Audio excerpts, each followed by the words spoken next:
Nisto conhecemos o amor, que Cristo deu a sua vida por nós, e devemos dar nossa vida pelos irmãos. 1 João, capítulo 3, versículo 16. Vamos orar, por favor, nosso pastor Flávio. Senhor, aqui está o teu servo, o teu amado, a quem o Senhor levantou para pregar boas novas do teu evangelho. Senhor, use-o poderosamente para corrigir, exortar, trazer paz. Fale através, ó Pai querido, da boca do teu Filho, para com a tua igreja nesta manhã. Oramos, pedimos a Ti, Senhor, revista-o com o teu poder, e que toda dispensação, Senhor Jesus Cristo, que tudo aquilo, Pai querido, que vai tirar a atenção dele e da tua igreja, venha cair por terra, e que possamos, ó Pai querido, somente voltar os nossos olhos, ouvidos, todos os nossos sentidos para a tua palavra. Use-o poderosamente. Fale, Senhor Jesus Cristo, com a tua igreja. Alimente-nos, ó Deus. Mate a nossa sede, a nossa fome, através da tua palavra, que o teu servo, Pai querido, estudou e estudou e colocou em prática. Em nome de Jesus, escuta o clamor da tua igreja. Amém. Deus. Aleluia.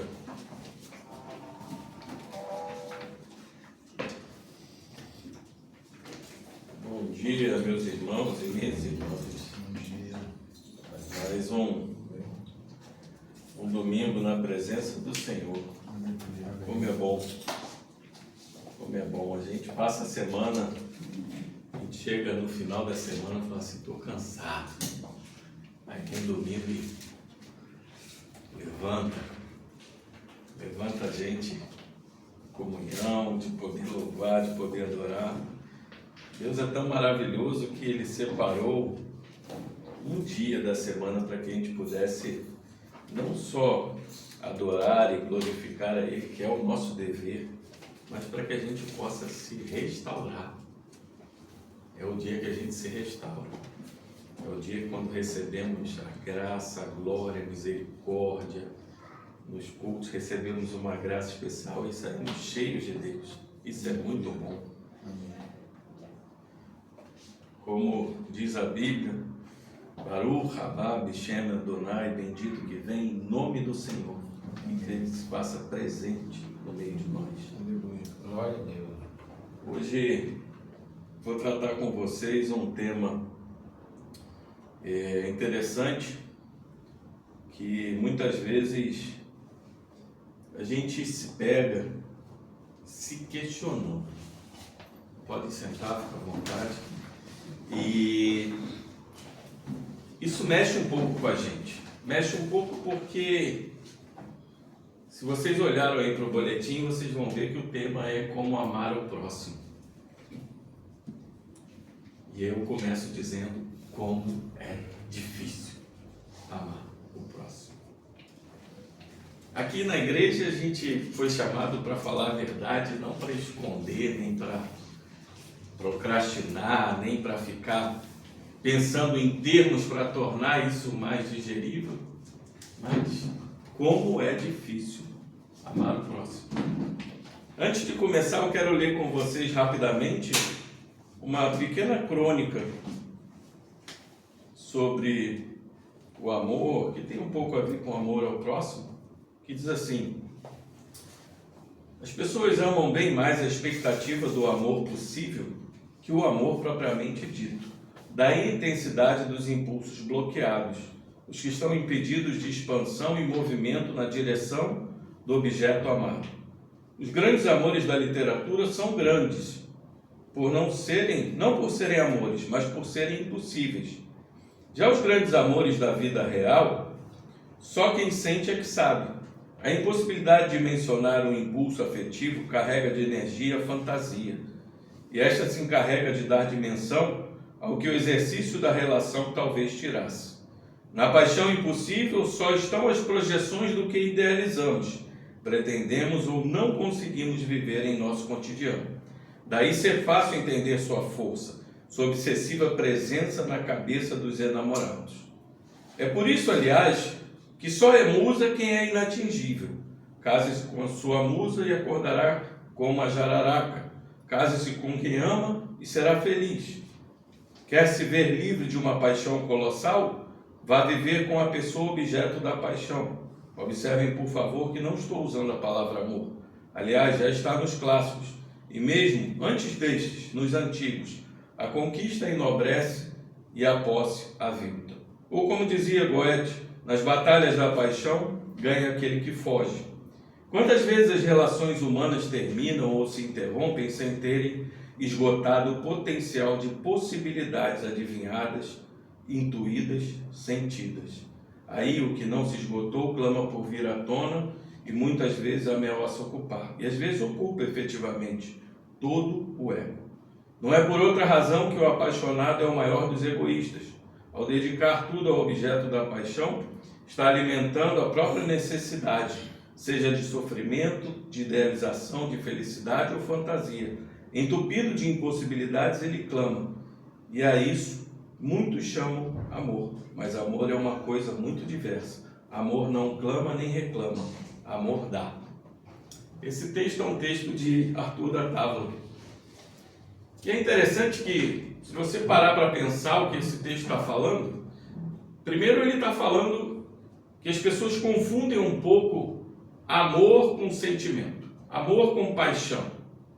Depois ele está falando que a maioria da nossa base para o nosso amor é algo que nós idealizamos, é algo que tem a ver com a nossa essência. E no fundo, o destino de todo amor que tem essa base é o mesmo, é alimentar o nosso ego, é alimentar o que nós idealizamos, intuímos, sentimos e queremos. Mas nós temos que começar a pensar um pouco com as nossas cabeças. Será que isso verdadeiramente é amor? Nós lemos um texto aqui antes de começar. 1 João 3,16. Eu vou repetir mais para frente. Mas antes de entrar no texto que eu vou comentar hoje, eu quero lembrar a vocês que nós, por essência, já estamos mortos em delitos e pecados, e como cristãos e cristãs, o velho homem e a velha natureza ainda está ali. Aí você vai dizer para mim, mas pastor, eu sou uma nova criatura. Sim, você é. Mas eu vou te dizer por que o velho homem e a velha natureza ainda está ali dentro de nós. Uma coisa chamada ego. Todos os nossos problemas são causados pelo nosso ego. Vontade própria, amor por si mesmo, autoconfiança, exaltação de si mesmo. Esses são os problemas básicos da humanidade. Quando somos honestos com nós mesmos, examinamos, nós descobrimos que a maioria dos nossos problemas e dificuldades tem origem nessas causas. Eu vou apresentar uma lista para vocês aqui que eu li em um livro da manifestação desse amor por si mesmo. É assim que ele se manifesta: o egocentrismo, a autoafirmação, a presunção, a permissividade, a autossatisfação, o egoísmo, a autopiedade, a suscetibilidade, a autodefesa, a autossuficiência, a autoconsciência, o farisaísmo e a glorificação de si mesmo. Alguém não gostaria de dizer que essa não é uma descrição, muitas vezes, de nós? Não adianta negar. Esse é o efeito da queda, o efeito do pecado em nós. Foi isso que esses dois fizeram conosco. O egocentrismo é aquilo que a gente olha para nós mesmos, examinamos a nós mesmos e sempre consideramos nós.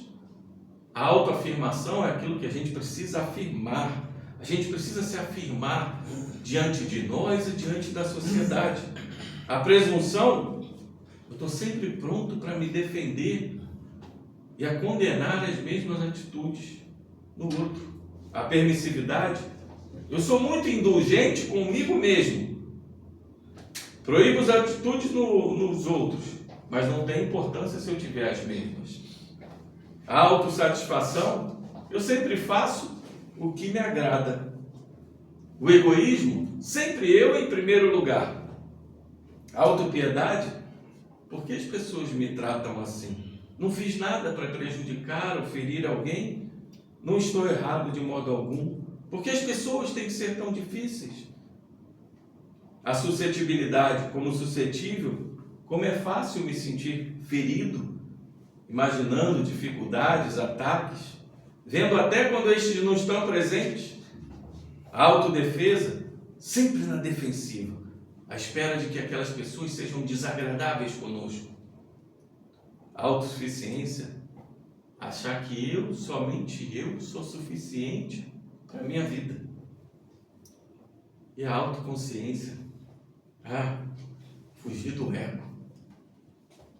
Miserável homem que sou. Quem libertará esse corpo da morte? Como posso escapar desse ego terrível que sempre me atormenta? Nós vivemos hoje, meus irmãos e irmãs, na era do self. Um filósofo canadense chamado Charles Taylor, ele escreveu um livro justamente sobre o self, que ele mostra algumas mostragens do que é esse self. E o ser humano hoje, eles acham-se suficientes para discernir entre o bem e o mal, o certo, o errado, o feio e o belo. E à medida que eles se afastam de Deus, os seres humanos vão intensificando essa cultura de autoabsorção, que tem sido responsável por destruição de relacionamentos em detrimento de uma cultura de autossatisfação. Eu absorvo isso porque eu tenho que me satisfazer. E isso torna os relacionamentos incompletos, imperfeitos, instáveis. Mas nós temos algo em nossas mãos que nos ensina a viver. Nós temos uma direção para o que tem acontecido, não somente hoje, mas que aconteceu durante séculos e séculos de história de igreja cristã. Abra sua Bíblia em 1 João, capítulo 4. Nós vamos ler versículos 7 e 8. Quero ler com vocês. Todos abriram a Bíblia? Amém? Amém. Glória a Deus. Assim diz a palavra do Senhor. Amados, amemo-nos uns aos outros, porque o amor procede de Deus. E todo aquele que ama é nascido de Deus e conhece a Deus. Aquele que não ama, não conhece a Deus, pois Deus é amor. Até aí. Irmãos, se você pega e lê essa carta, João começa a trabalhar a questão do amor. A gente leu 1 João 3,16, que diz: nisto conhecemos o amor, que Cristo deu sua vida por nós e devemos dar nossa vida pelos irmãos. Essa carta João está falando com os crentes. João não está falando diretamente com o mundo. E João vem trabalhando duas coisas na sua carta, que é a comunhão com Deus e a filiação de Deus. Nós somos filhos de Deus. E se nós tivermos essas duas coisas no nosso coração, sabendo que nós temos comunhão e filiação, nada pode nos ferir. Mas João era tão sábio que ele agora no capítulo 4 começa a fazer uma exortação prática. Que ele começa aí no versículo 7 do capítulo 4 e vai até o fim do versículo 12 do capítulo 5. João começa dizendo: amados, amemos uns aos outros. Então no versículo 2 do capítulo 5, ele volta toda a importância de obedecer aos mandamentos E no capítulo 5, dos versos 5 até o 12, ele volta à correção da crença, em especial a crença correta concernente à obra e pessoa de Jesus Cristo. Então você vai ver que João está sempre conectando o amor, a obediência e a pessoa de Cristo. Isso quer dizer o quê? A nossa comunhão com Deus. Ele traz o amor para essa comunhão. E João faz isso com detalhes. João, ele é caracterizado como o apóstolo do amor, Paulo, o apóstolo da fé, Pedro, o apóstolo da esperança. Eu particularmente não gosto muito dessas definições, porque para mim a definição mais bonita de amor foi escrita por Paulo em 1 Coríntios 13. E muitas vezes a gente chama isso e se perde um pouco a riqueza de outras cartas, achando que só João fala de amor. Então fica claro que para João essa questão do amor é algo muito elevado, é algo muito importante. E João tem uma declaração que é uma das mais gloriosas da Bíblia Sagrada. Temos a declaração de que ele diz que Deus é amor. Mas é a questão do amor fraterno, o amor ao próximo, que leva João a dizer que Deus é amor. Por que será que João age dessa forma? O nosso Senhor Jesus Cristo, no final do seu ministério, repetiu muito: amem-se uns aos outros. Ele dizia constantemente que o mundo estaria contra eles, que as tribulações viriam, que as aflições viriam, mas ele fala: mas amem-se uns aos outros e o mundo saberá que vocês são meus discípulos. Esta é a maneira clara que João quer mostrar isso para nós. Não hesito dizer para vocês, meus irmãos, que o teste supremo da nossa profissão de fé cristã, segundo João, é a questão do amor ao próximo. Você pode ter um conhecimento de toda a Bíblia, um conhecimento correto de doutrina, que a gente chama de ortodoxia, e ela é absolutamente essencial, porque você tem que crer em algo que tenha uma doutrina. Você tem que crer num Deus, não no Deus da sua cabeça, mas no Deus que a Bíblia apresenta. Então a doutrina, a ortodoxia, ela é absolutamente essencial, sim. Mas quando nós entramos na questão da experiência, do autoexame, de viver o cristianismo, aí nós vemos que existe um teste supremo que é muito mais elevado. E nós podemos admitir que uma pessoa pode ser absolutamente correta, moral, boa, dentro dos limites da sociedade, e não ser cristã. Isso nos assusta, né? É possível os homens e mulheres darem uma sanção intelectual de que conhece a doutrina de quem é Jesus Cristo, que Jesus Cristo é um Salvador, que Jesus Cristo morreu pelos nossos pecados, mas ainda assim estar destituído da graça de Deus, do conhecimento de Deus. É possível que estejam interessados em teologia, é possível que conheçam e tenham lido mais de 100 livros. Há homens, mulheres, campeões de fé, e muitas vezes, quando vão para o teste supremo, não mostram a evidência do cristianismo. O teste supremo do cristão. Algo que João mostra nesses 2 versículos muito profundo. E ele quer nos mostrar onde nós estamos de fato. Ele é muito mais forte que um exercício de fé. Paulo fez isso em 1 Coríntios 13, que diz assim: ainda que eu tenha uma fé capaz de remover montanhas, se não tiver amor, não sou nada. Ainda que eu fale a língua dos homens, dos anjos, ainda que eu tenha conhecimento, entendimento, sabedoria, Se eu não tiver amor, nada disso é bom.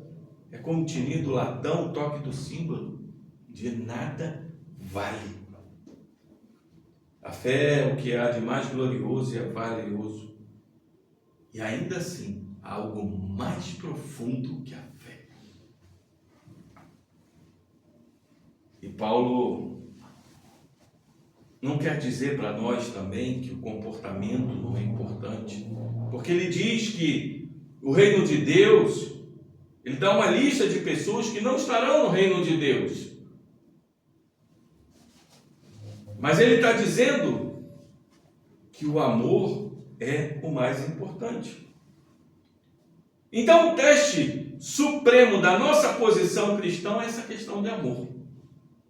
Será que a gente tem o amor do qual o apóstolo fala aqui? Então vamos de forma direta entrar nesse texto. O que é esse amor? Vamos concordar nós todos aqui que esse amor tem relação com cristãos. João não está falando de pessoas que não são cristãs. Ele está falando aqui para aqueles que dizem ter fé. E essa é uma exortação necessária, não só para os nossos dias, mas para os dias de todas as pessoas.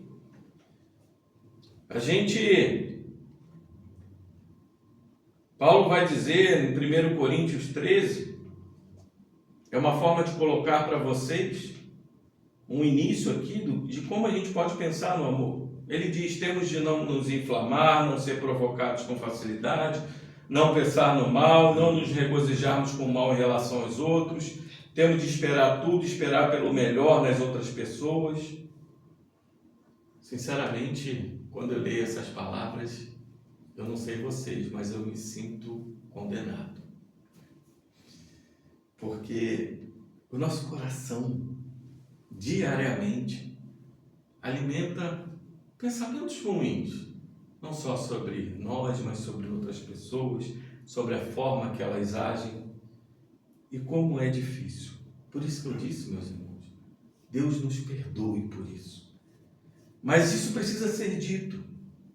A gente precisa ter paciência com os outros, precisa ter simpatia, a gente precisa ter entendimento, e é isso que João está pedindo nesse ponto. Eles pedem que essas pessoas, esses cristãos, façam tudo o que puderem para ajudar os outros, apoiar uns aos outros, não serem antagonistas, não ficarem irritados. Meus irmãos, quem me conhece sabe que eu sou médico e hoje eu me preocupo muito com o rumo que a medicina tem tomado, porque eu sou de uma época da medicina em que a gente olhava o paciente integralmente, em que você olha para tratar o paciente, olhando ele de forma integral, corpo, alma. Mas hoje a medicina tem tomado um rumo de tratar sintomas ou de tratar doenças e esquece que atrás daqueles sintomas, atrás daquelas doenças, existe uma pessoa. E eu quero parafrasear para vocês que muitas vezes os nossos corações esquecem que aquela falta, aquele erro, aquela transgressão daquele irmão contra mim, atrás disso existe uma pessoa. Atrás disso existe uma pessoa com sentimentos, com dores, com aflições, com histórias que muitas vezes nós não conhecemos. E é isso que o amor significa. Quando você de algum modo se descola do problema e não pensa em termos do que está ferindo você, mas você vê aquela pessoa como Cristo veria, tendo compaixão, apegando-se, amando, apesar da situação. Eu fico até ansioso de falar isso, porque muitas vezes angustia nossos corações. E o silêncio fala por nós mesmos. Nós temos esse anseio de viver a vida cristã em toda a sua glória, em toda a plenitude. Mas João coloca um ponto aqui nevrálgico, um ponto que mexe com todos os cristãos.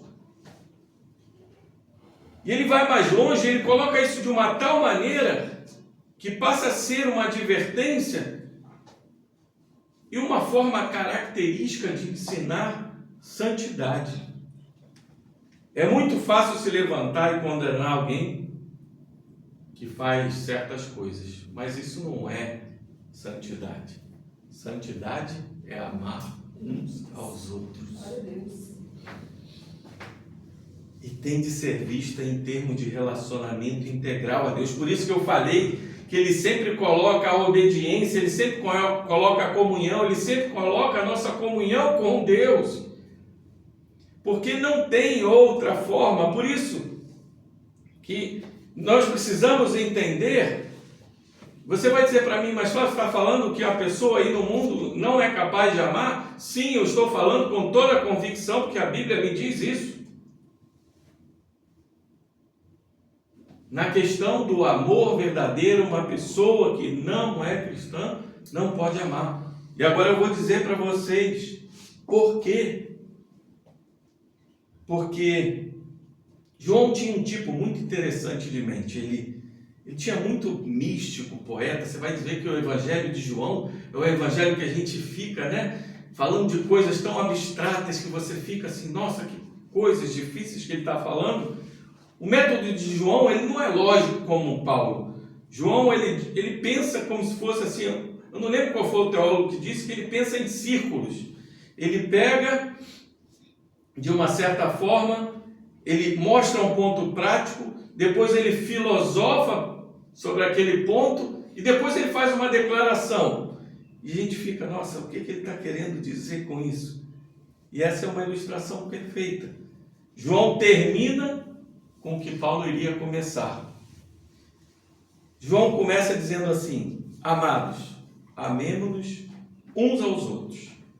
Aquele que ama é nascido de Deus. Aí vem a negativa: quem não ama não conhece a Deus. E a seguir fala, porque Deus é amor. Bem, essa é a maneira que João demonstrou para chegar a essa verdade. E essa verdade tem que ser dita para nós. Essa abordagem ela é bem lógica. E é tão difícil falar sobre isso. Eu me sinto pequeno para falar sobre isso, porque tantos profetas, tantos homens de Deus tentaram falar sobre o amor. E quando a gente começa a falar desse amor, a gente se apequena. Porque a gente olha para dentro de nós e vê o quanto nós precisamos de Deus. O quanto nós precisamos de Cristo. Nós trememos só de lidar com essas palavras. Só de enfrentar essas palavras a gente já treme. E João, ele faz isso conosco. Ele deixa a nossa imaginação perplexa. Agostinho e outros teólogos diriam que o amor pode mostrar a Trindade. Quem aqui esteve na nossa aula da Trindade, no curso de membresia, sabe que o nosso Deus, João só pode fazer essa declaração, que Deus é amor, porque o nosso Deus é trinitário, são 3 pessoas. E por quê? Porque o amor sempre tem um objeto. O amor é para fora, é para alguém. Então, se Deus é unitarista, se Ele é único, você não pode dizer que Ele é amor. Porque lá na eternidade, se Ele está sozinho, Ele ama quem? Agora, se o nosso Deus é Pai, Filho e Espírito, o amor sempre existiu. Porque existe. O Pai ama o Filho ama o Pai, e o Espírito Santo é o elo do amor dos dois. Então, nós somos a única religião que pode dizer que Deus é amor. Glória a Deus. Porque o nosso Deus são 3 pessoas. O amor justifica a Trindade. E a Trindade justifica o amor. E é interessante que João começa falando o seguinte: primeiro, o amor procede de Deus. O amor flui de Deus, meus irmãos. Se o amor flui de Deus, é como se João está dizendo o seguinte: nós temos que nos agarrar de ser semelhante a Deus, porque isso que está vindo para nós flui de Deus. Os pagãos não entendiam isso, os judeus não conseguiriam entender, os gregos também não entendiam. Falar desse amor que vem de Deus é algo diferenciado. E olha que interessante, ele diz primeiro para nós o seguinte: olha, o amor, ele não está falando um tipo de amor, ele está dizendo o amor, o único que existe, ele procede de Deus. Então o ser humano, ele não é capaz de amar sem Deus. E aí você já pode dizer para um ateu que ele não ama, porque a Bíblia nos diz isso. O amor procede de Deus. Aí olha como João continua: e todo aquele que ama é nascido de Deus. Meus irmãos, a Bíblia vai dizer que nós precisamos nascer de novo. Jesus, quando está falando com Nicodemos, diz: Nicodemos, é preciso que você nasça de novo. É preciso que você nasça de novo para ser semelhante a Deus. É preciso que você nasça de novo para você entender as coisas com o Espírito de Deus. É preciso que você nasça de novo para você entender o amor de Deus, a graça de Deus. E João completa dizendo: porque o amor procede de Deus. E aquele que é nascido de Deus, ele consegue amar. Porque isso é algo que vem da natureza divina. Quando Deus entra no seu coração e ele faz você nascer, ele faz nascer o amor dentro de você. Só os nascidos de Deus conseguem amar assim. Ninguém mais consegue. João é claro. Por isso, meus irmãos, eu quero tocar num ponto aqui que já vou mexer um pouco com vocês. Jesus não falou sobre o joio e o trigo? Jesus não falou sobre o bode e a ovelha? Jesus não falou que na igreja teriam pessoas assim? Então, nós já temos a ideia de que tem pessoas na igreja que não sabem amar, porque não são nascidas de Deus. E quantas vezes nós criamos intrigas dentro da igreja, porque nós não conhecemos a verdade, porque nós não conhecemos que só ama quem é nascido de Deus. Olha para o mundo, vê o colapso que é. Veja o colapso que é as pessoas não conseguem amar. Vamos pedir ao mundo: amem-se uns aos outros, como pediram na época da pandemia. E hoje nós temos um mundo mais dividido e mais separado do que antes da pandemia. Precisamos dessa natureza divina. E se há na igreja falha por parte dos homens em amar uns aos outros, que esperança há para a gente que o mundo possa fazer isso? É totalmente impossível. Aquela era de aquários que se fala, aquela era de amor, é impossível. João está falando para nós aqui. Deixa eu falar o que João está dizendo para nós. De acordo com esse argumento, João está dizendo assim: os nascidos de Deus têm que amar uns aos outros. Não podem evitar isso. Se há algo da natureza divina neles, e essa natureza divina é amor, porque Deus é amor, então tem que haver princípio de amor em mim. Tem que haver esse princípio em mim. Esse princípio tem que estar aqui, tem que se manifestar, tem que se evidenciar. Eu tenho que estar consciente dessa vida em mim, mesmo que seja só uma fagulha, ela se faz presente em mim. E é uma coisa que eu vou trabalhando, que Deus vai trabalhando na minha santidade. A pessoas que não são amorosas, são cruéis. E é muito ruim, eu digo para vocês, pregar essa doutrina, porque quando a gente proclama essa doutrina, parece que a gente está ouvindo assim, quando a gente vê que pessoas, até próprio dentro da igreja, são incapazes de amar porque não são nascidas de Deus, é como se a gente estivesse dizendo assim: a menos que essas pessoas se arrependam e voltem seu coração para Deus, elas estão perdidas e condenadas.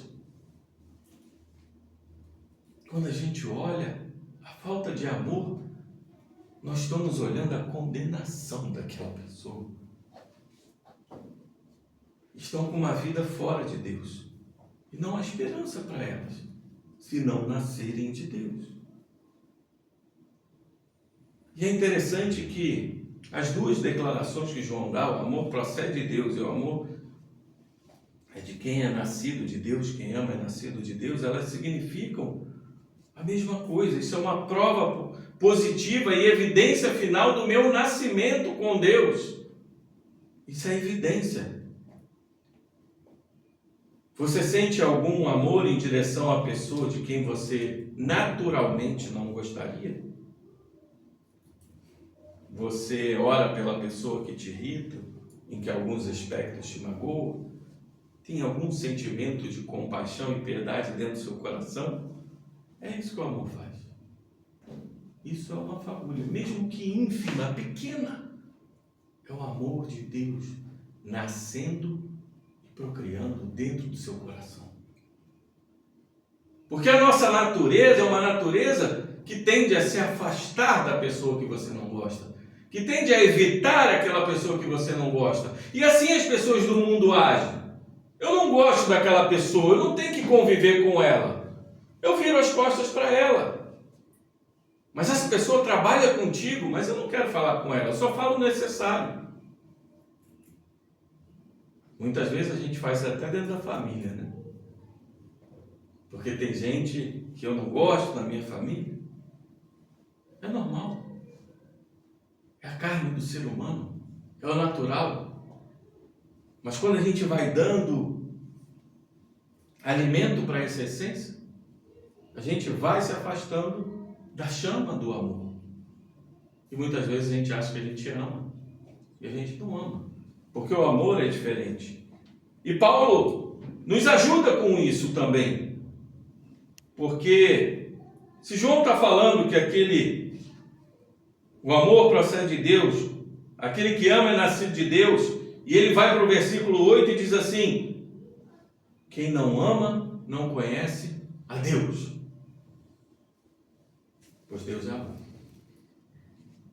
Então João está manifestando que o verdadeiro conhecimento espiritual, quando nós conhecemos a Deus, nós temos a vontade de amar. João conclui dizendo que aquele que não ama não conhece a Deus, pois Deus é amor.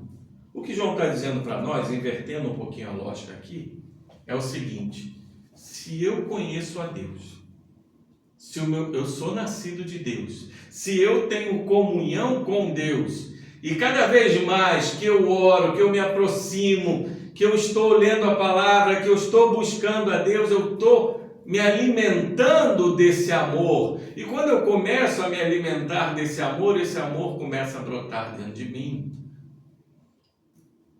Por isso é tão importante para o cristão orar e ler a palavra.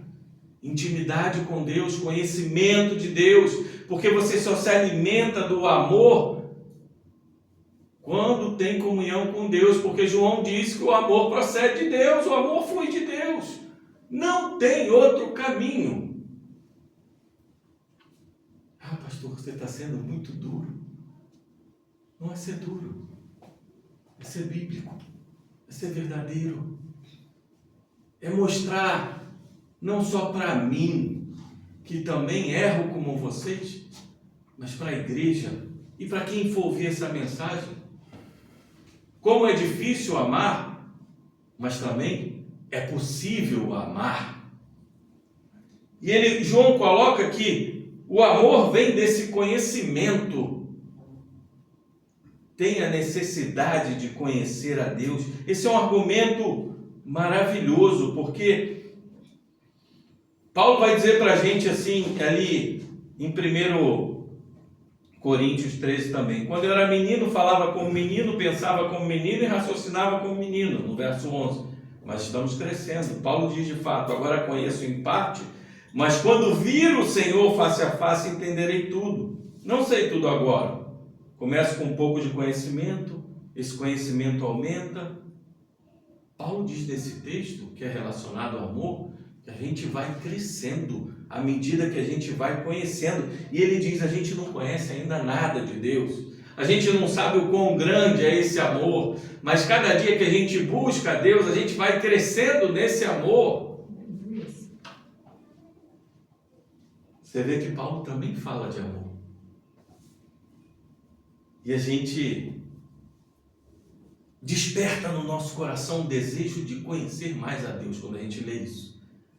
Porque se eu sinto um pouco dessa falha em mim, que eu na verdade sinto até muito em mim, eu preciso estar mais perto de Deus. Cada vez mais perto de Deus. Para que essa fagulha se torne uma brasa, para que essa brasa se torne uma chama, para que essa chama se torne um incêndio. E esse amor possa transbordar de mim para outras pessoas. E o interessante é que a palavra que João usa aqui, conhecer, é uma palavrinha no grego que é gnosko.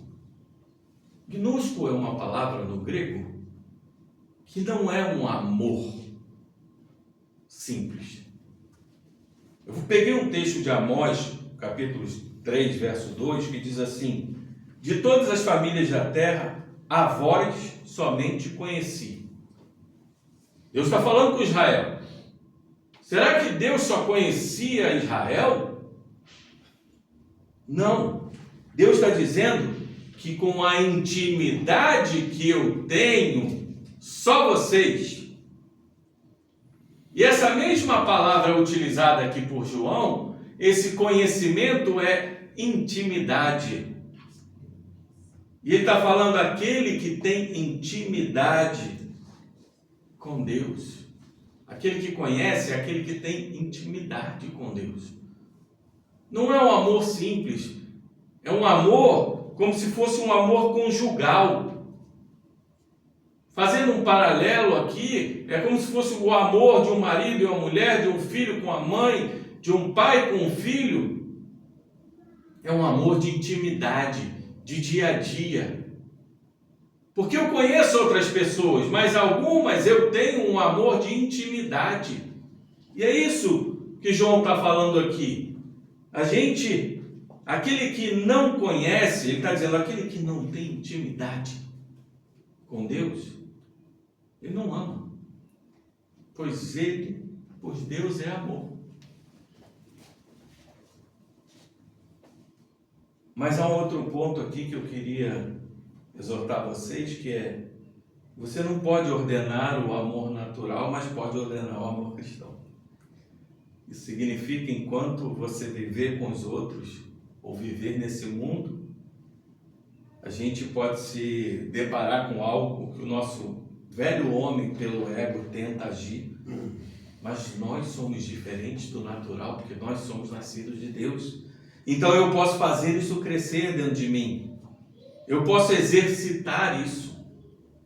Fazendo mais uma vez um paralelo, a gente só começa a ganhar uma vida mais saudável quando a gente começa a se exercitar.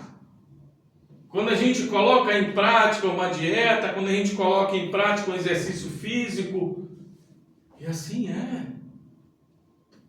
Com Deus. Qual é a nossa dieta com Deus?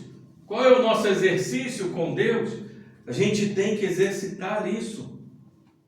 Então, o argumento do apóstolo é, quando você se deparar com essas situações, levante os olhos para o céu e olhe para essa pessoa como Deus veria. Não olhe para o problema. olhe para a pessoa. Assim como Deus nos olha. Porque nós somos cheios de problemas. É verdade. Mas Ele nos ama. Aleluia. E nos ama com intimidade, nos ama com cuidado, nos ama com provisão, nos ama com um amor inigualável, com graça, com misericórdia, todos os dias da nossa vida. Glória a Deus. Isso significa, meus irmãos, quando a gente começa a querer colocar isso em prática, ser semelhante a Deus. Que privilégio a gente tem. A gente tem a oportunidade de ser semelhante. Nós não seremos perfeitos como Deus, porque nós somos falhos nas nossas transgressões e pecados, mas nós buscamos a excelência de ser como Deus é. Por isso que Jesus diz: sejam perfeitos como é perfeito o Pai Celestial de vocês. Ele sabia que nós não poderíamos ser perfeitos, mas ele sabíamos que nós poderíamos ficar buscando isso, porque à medida que buscamos, exercitamos, nós podemos dizer uns para os outros: amados, amemos-nos uns aos outros, porque o amor procede de Deus, e todo aquele que ama é nascido de Deus e conhece a Deus. Aquele que não ama não conhece a Deus, pois Deus é amor. Agora, para terminar, vou levar isso para o lado prático, que eu creio que muitos de vocês estão com a mesma confusão que o Arthur da Tábula fez nessa crônica. O que é amar? Eu dei algumas pistas aqui. Primeiro, o mundo tenta apresentar para você: ame a si mesmo. Como assim? É possível amar a si mesmo? Talvez seja possível amar o seu ego, não a sua pessoa. Porque eu, pessoa, não posso amar a minha pessoa. Eu não sou duas pessoas. Eu sou uma pessoa somente. Então, primeiro ponto, o amor nunca é para dentro. O amor sempre é para fora. Jesus, quando foi questionado quais eram os 2 maiores mandamentos, o que ele fala? Amarás o teu Deus de todo o coração, alma, força e entendimento, e amarás o teu próximo como a ti mesmo. Para cima, para o lado. Jesus não fala ame a si mesmo. Aí você vai dizer assim: mas pastor, ele diz para amar como você ama a si mesmo. Jesus estava falando com um povo, com religiosos, que amavam tanto o seu ego, tantas as suas coisas, que ele fala: vocês não amam tanto a si mesmo? Ame o outro assim. Mas a verdadeira declaração de Jesus está no Evangelho de João, que ele diz assim: ame os outros como eu vos amei.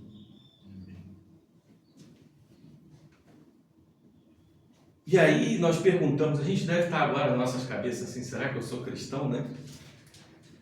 Se a gente olha com honestidade para dentro de nós mesmos, a gente fica preocupado, né? Mas eu quero ser bastante honesto, que assim, é normal não gostar de certas pessoas. É normal. Isso não faz de você menos cristão ou mais cristão. Acho que o ponto aqui é que a gente precisa traçar uma distinção do que é amor. Primeiro eu falei para vocês que é impossível amar a si mesmo. Segundo eu falei para vocês que o amor é sempre para fora. Você ama alguém ou você ama algo, né? E agora eu vou dizer para vocês que isso que fique bem claro nas suas mentes: amar não é gostar. Agora a cabeça deu um nó, né? Porque você foi criado a sua vida inteira dizendo que o amor é um sentimento, que o amor está muito parecido com a paixão, que o amor é aquilo que eu sinto porque eu gosto daquela pessoa. E eu digo para você: está errado. Amar não é gostar. O que Jesus fala do amor? Aquele que me ama, obedece os meus mandamentos. Jesus não fala, aquele que me ama chora por mim, aquele que me ama quer me abraçar, aquele que me ama está aos meus pés clamando por mim, chorando em lágrimas. Ele está dizendo, aquele que me ama obedece os meus mandamentos. Ele está colocando que o amor é a obediência. E quando a gente vai um pouquinho mais profundo nessa palavra, ele está dizendo para nós que amar é conhecer o correto, aquilo que João vai dizer lá na frente. Aquele que sabe o que é correto e não faz, esse peca. E o que Jesus está dizendo é assim, amar é saber o que é correto e fazer o correto. Isso é amar. Amar não é sentimento. Qual é a maior prova de amor da humanidade? Essa igreja que prega o Evangelho da Cruz sabe. A maior prova de amor de humanidade foi Jesus Cristo se entregar na cruz, se sacrificar pelo seu povo. O amor também é, em sua definição, sacrificial. Então, nós resumimos, o amor não é para dentro, ele é para fora. Nós resumimos que o amor é preciso fazer o que é correto, porque você sabe o que é correto. E o amor é sacrifício. Por que a gente diz no mundo do amor de mãe? Porque o filho pode bater, o filho pode fazer, o filho pode acontecer e você continua, independente do que ele faça, se sacrificando por ele.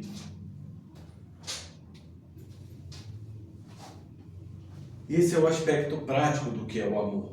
Amar não é gostar. Eu vou dizer para vocês o que é gostar. O que significa? Gostar é algo natural, é instintivo, é elementar. Não é resultado de um esforço, não é resultado de algo inteligente que diz assim, eu vou pensar aqui. Não, é instintivo. Tem pessoas que você chega e você conversa e você se sente bem, né? Você sente aquela coisa boa. E tem pessoas que você não quer estar do lado, você não gosta. Isso é normal, meus irmãos. Isso é natural do ser humano. Isso é meio até que, vou dizer para vocês, animal. É uma coisa ininteligível, que não tem inteligência. É um sentimento que nós movemos no nosso coração. O gostar é isso. É algo mais impulsivo, é algo mais natural. O amor é diferente. O amor ele é inteligível. O gostar, eu vou puxar um pouquinho a orelha. Ele trata um pouco do nosso egoísmo, ele alimenta um pouquinho o nosso ego. Sabe por quê? Porque eu gosto daquela pessoa que se parece comigo. Eu gosto daquela pessoa que faz o que eu gosto. Eu gosto daquela pessoa que muitas vezes está ao meu lado, me elogia, que faz. Muitas vezes o gostar é isso. É algo natural, porque algumas pessoas mexem com o nosso ego, mexem com o nosso ser e nos alimentam de algo que a gente idealiza, de algo que a gente quer. Verdade. Mas o amar é completamente diferente. O amar é algo assim racional. Ele está acima. Ele chega na personalidade. Ele não trata de um interesse por coisas pessoais, como aparência, temperamento, comportamento, algumas vontades, maneirismo. Na verdade, o amor ele é completamente diferente. Para a gente amar, é preciso pensar em termos de Deus.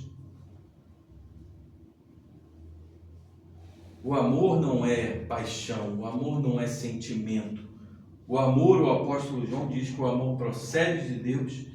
Só aqueles que são nascidos de Deus que amam. e aqueles que conhecem com intimidade são capazes de amar. Então, se a gente não é convertido, é impossível amar o pecador. Se a gente não é convertido, é impossível olhar para uma pessoa. Nós vamos olhar para o problema. A Bíblia não nos pede que a gente goste dos irmãos.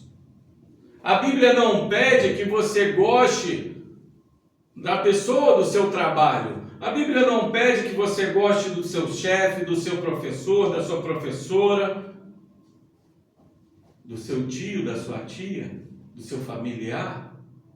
A Bíblia pede que a gente ame. Porque tem pessoas que realmente eu posso evitar, porque não fazem parte do meu convívio. E para que eu vou buscar para me aborrecer? Agora tem pessoas que são do meu convívio, não só na minha família, no meu trabalho, mas também dentro da igreja. E essas, João nos diz, é preciso amar. Porque vão existir pessoas diferentes de você na igreja também, na sua família. Vão existir pessoas que vão te tratar de uma forma ríspida, rude, muitas vezes que mexem com o nosso ego e que a gente vai dizer assim: se eu pudesse eu torcia o pescoço dessa pessoa. Mas João nos pede para a gente amar. E aí você vai dizer: Flávio, você me explicou o que é o amor, eu sei que eu tenho que amar, eu sei que o amor procede de Deus, eu sei que o amor é só para as pessoas que são nascidas de Deus. Como amar o meu próximo? Em Lucas capítulo 6, versos 27 e 28 diz assim: digo-vos, porém, a vós outros que me ouvis, Jesus falando com seus apóstolos, amai os vossos inimigos, fazei o bem aos que vos odeiam, bendizei aos que vos maldizem, orai pelo que vos caluniam. Em outras palavras, eu vou rapidamente mostrar para vocês o que Jesus diz. Quando ele diz amai os vossos inimigos, ele diz assim: sabe aquele que está do seu lado, falando mal de você, no seu convívio? Olhe para ele como um ser humano, imagem e semelhança de Deus. Olhe além dos seus defeitos. Olhe para essa pessoa como uma ovelha perdida, sem rumo, sem direção, perdida no seu egoísmo, perdida no seu ego, perdida na falta de amor, precisando de cuidado, de alimento. Imagine quando tiver difícil, imagine você no lugar dele. Você não gostaria de ser amado apesar dos seus defeitos? É assim que nós temos que ver. Jesus nos diz: amai. Ele está dizendo isso. Quando ele diz: fazei o bem ao que vos odeiam, se você lembrar lá em Mateus capítulo 7, verso 12, Jesus inverteu a lógica da regra de ouro das religiões. A regra de ouro das religiões era: não faça ao próximo o que você não quer que faça a si mesmo. E toda religião é assim. O hinduísmo é assim. O budismo é assim. Todas as outras religiões têm isso. Não faça o mal às pessoas. Mas Jesus não falou isso para nós. Jesus inverte e diz assim: tudo quanto, pois, quereis que os homens vos façam, assim fazei-o vós também a eles, porque esta é a lei e os profetas. Jesus nos tira da inércia passiva e nos coloca num serviço ativo. Ser cristão não é não fazer o mal, ser cristão é fazer o bem. Glória a Deus, é verdade. Sim. Ser cristão é ativamente olhar para aquela pessoa e fazer o bem àquele que te faz mal. E aí, quando Jesus vai dizer em outro texto que isso faz amontoar brasas na cabeça da pessoa. Você imagina essa imagem de brasa na cabeça? a cabeça começa a pegar fogo. A pessoa fica pensando, como é que esse irmão pode me tratar assim se eu trato ele tão mal? Como é que isso é possível? Como é que Jesus, ali quando ele era vilipendiado, ele era torturado, ele era xingado, ele continuava mantendo aquela equanimidade, aquela sobriedade, aquele amor, e alcançando, e alcançando, e alcançando, e alcançando,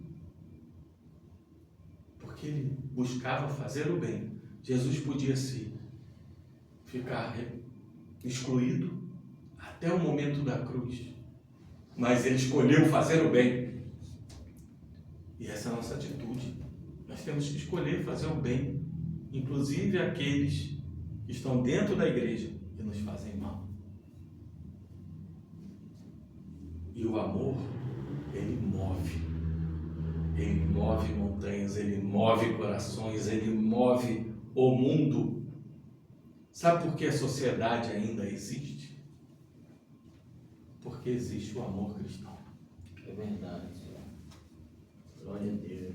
Porque existem pessoas que oram, existem pessoas que pregam esse evangelho de amor, existem pessoas que estão cada dia mais buscando, existem pessoas que estão sofrendo hoje. Quando você está sentado aqui no ar-condicionado, num lugar confortável, tem pessoas que estão pisando no chão batido de terra, sem sandália, pregando esse evangelho e transformando vidas. Glória a Deus. E cada vez mais esse reino progride, independente da força contrária, independente do inimigo. Esse amor permanece. E se João diz que o amor flui de Deus, é porque Deus ainda se faz presente no seu povo, nos quatro cantos dessa terra. E se Deus se faz presente no amor dos seus, esse amor continua presente. Ou as pessoas estariam se degladiando cada dia mais, até o fim. A Europa hoje escolheu um caminho que foi se afastar do cristianismo. O iluminismo. Que coisa maravilhosa. O conhecimento enobrece. Só que não era o conhecimento que eles estavam achando. O conhecimento verdadeiro é o conhecimento de Deus. E quando o ser humano passa a se afastar de Deus, o que a Europa tem hoje? Um continente frio. Pessoas brigando entre si, pessoas se degladiando, culturas mais uma vez se misturando, destruindo essências familiares, destruindo histórias construídas. E a mão de Deus pesa. Pesa quando nós nos afastamos de Deus, nós nos afastamos do amor. E aí a maldade progride. E Jesus termina dizendo as duas coisas: bendizei os que vos maldizem, com ela a língua bendizemos ao Senhor e Pai, e também com ela amaldiçoamos os homens, feitos à semelhança de Deus. De uma só boca procede bênção e maldição. Meus irmãos, não é conveniente que as coisas sejam assim. Acaso pode a fonte jorrar do mesmo lugar o que é doce e o que é amargoso? Tiago está falando isso no capítulo 3, versos 9 a 11. E procedendo como um cristão que somente bendiz, estarão dando testemunho do amor de Deus, amontoando brasas na cabeça, como está em Provérbios 25, 22. E orai pelos que vos caluniam. A oração, ela é comunhão com Deus. Você vai lembrar aqui que eu falei que o conhecimento é intimidade, é comunhão. João fala muito de comunhão e filiação. Você sabe que é filho de Deus, converse com o seu pai. Quanto mais nos aproximamos de Deus em oração, mesmo que seja por quem nós não gostamos, nós vemos o amor de Deus sendo resplandecido. Quer aprender a amar o irmão que te perturba? Ore por ele. Mas eu não consigo orar, pastor. Ore por ele. Comece orando: Senhor, eu não consigo orar por esse irmão, me dê força, mas eu quero orar por ele. E aí você começa orando. E na primeira semana você luta, e no primeiro mês você luta, e no primeiro trimestre você luta. E daqui a pouco aquilo começa a fluir. E a sua oração pelaquele irmão começa a fluir. E você começa a orar por ele, e você começa, Senhor, como eu queria ver o amor resplandecer no coração dele, como eu queria ver, ser possível um dia a gente se abraçar com verdade, como eu queria ver isso. O amor vem fluindo de Deus para você. E vai chegar uma hora que você vai orar com tanta naturalidade, que daqui a pouco o amor está transbordando em você. E vai chegar um dia, meu irmão, eu não sei, Deus tem os seus caminhos. Você vai abraçar aquela pessoa e é capaz dela desabar. Isso acontece. Quantas vezes a gente já viu isso em igreja? É preciso orar, é preciso falar com Deus. Para terminar, chegamos ao fim. Vou dar 3 estímulos para você procurar amar o seu próximo. Eu li o texto de Lucas 6, 27 e 28, mas vou ler 3 textos rápidos. Romanos 5, 8. Deus prova o seu próprio amor para conosco, pelo fato de ter Cristo morrido por nós, sendo nós ainda pecadores. Lembre-se que Deus, em sua bendita graça e incomparável misericórdia, olhou além dos seus pecados, dos seus defeitos, e te amou mesmo sendo um grande transgressor de tudo que Ele ama. Ame os seus irmãos, além dos seus defeitos, dos seus pecados, assim como Deus te amou. O outro texto está em 1 João 4, nesse mesmo capítulo que a gente leu, no verso 19. Nós amamos porque Ele nos amou primeiro. Se amar o teu irmão primeiro, assim como Cristo te amou primeiro, Ele consequentemente te amará. Ame primeiro, não espere Ele te amar. Ama primeiro o teu irmão, ama primeiro para você ser amado. Tenha a iniciativa de ser o doador antes de receber. E o último texto, Lucas 23, versos 33 e 34. Quando chegaram ao lugar chamado Calvário, ali o crucificaram. Contudo, Jesus dizia: Pai, perdoa-lhes, porque não sabem o que fazem. Aquele que não teve pecado se entregou por ti, por amor, pediu ao Pai, orando, rogando, para que te perdoasse. Se tiver difícil, meu irmão, minha irmã, olhe para a cruz daquele que morreu por você. Certamente o seu coração cristão vai se mover em direção ao perdão. Você vai ter misericórdia do seu irmão, orando, rogando por ele e pedindo que o Pai o perdoe. Louvado seja o nosso Senhor Jesus Cristo. Louvado seja aquele que morreu na cruz por nós. Louvado seja aquele que nos amou apesar dos nossos delitos, pecados e transgressões. Porque se temos um motivo de amar ao próximo, esse motivo é porque Deus nos amou e continua nos amando. Amém? Amém. Glória a Deus. Vamos orar. Senhor Deus e Pai, querido Deus, querido Senhor, quão pequenos nós nos sentimos quando ouvimos palavras tão gigantes, tão imensas. Como é bom saber que nós somos nascidos de Deus e podemos amar como o Senhor nos amou. Que podemos te buscar, orar, ler a palavra, ter comunhão, intimidade, para que o amor proceda e flua de você cada dia mais para os nossos corações. Como é bom saber, Pai, que todo o amor é para fora. Ele é sacrificial, gera um sacrifício nas nossas vidas, mas o sacrifício traz algo muito mais supremo, que é a conversão, que é o amor, que é o abraço, que é algo supremo do relacionamento entre duas pessoas que que antes estavam separadas e que hoje podem se amar. Porque o Senhor fez isso conosco. O Senhor se entregou naquela cruz para que nós pudéssemos ser filhos de Deus e amar como o Senhor nos amou. E porque o Senhor nos amou primeiro, nós devemos amar primeiro também os nossos irmãos. Graças te damos, Pai, porque sem o Senhor nós não teríamos amor. E te agradecemos por esse amor que flui diariamente, mesmo que por uma pequena fagulha.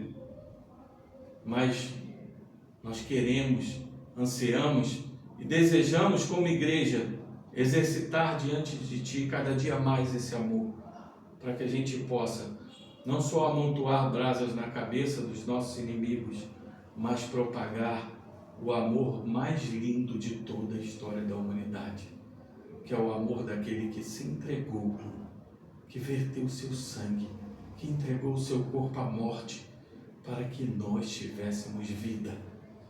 E assim como muitos aos nossos lados não têm vida, que a gente possa doar vida. E vida é somente o amor que procede de Ti. Louvado seja o nosso Senhor Jesus Cristo. Louvado seja o Deus e Pai, o Altíssimo, que nos ama com o coração por toda a eternidade. Amém e amém.